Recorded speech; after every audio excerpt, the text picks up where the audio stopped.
Question 5a. Find the range of values for which modulus 1 minus 3x is greater than 7. Okay, you've got two ways you can approach this. In fact, three to be honest, but two ways you can deal with the modulus, which is solve it as a modulus equation by saying either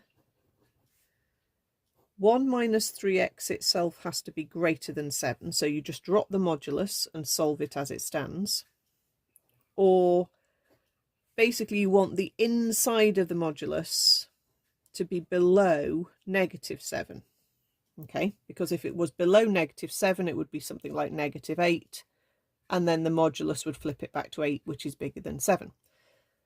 So when you do either or with an inequality, not only do you drop the modulus sign and solve it as is, when you drop the modulus and change the sign, you also have to change the direction of the inequality. So that will work perfectly.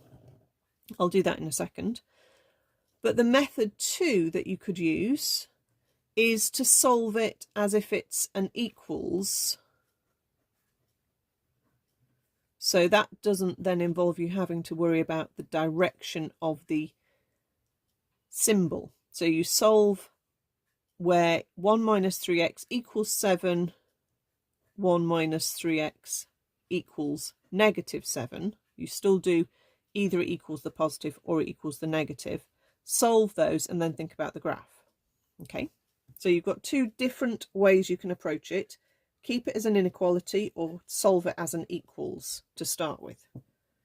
Okay, let's come back to this one. So if I was solving this, I would hop my 3x to be positive, move my 7 back, 1 minus 7 is negative 6, divide by 3, and I get x is lower than negative 2.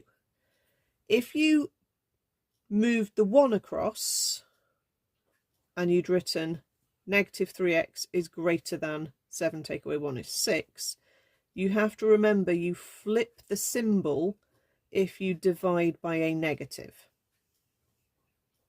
Okay, so you've got to get that bit right. If you leave your x as a negative term and you end up dividing by a negative, watch out for there. Okay, I don't tend to do that. I don't like doing that. So I normally make my x as positive in these simple cases. So positive 3x over on that side, bring the 7 back. That gives me an 8. Dividing by 3 gives me x is greater than 8/3. So I've got that answer or that answer. Okay. If I was solving it as an equal sign, I don't need to worry about the direction of the symbol or in fact any inequality at all yet. So that gives me x equals negative 2. Hop that across. And that gives me x equals positive 8/3. So what that does is it gives me the values for which my modulus graph was equal to 7. If I drew the modulus graph, intercept of 1, gradient of negative 3 would be coming down like this, and as it hits there, it rebounds back up. We've found where it's greater than height 7.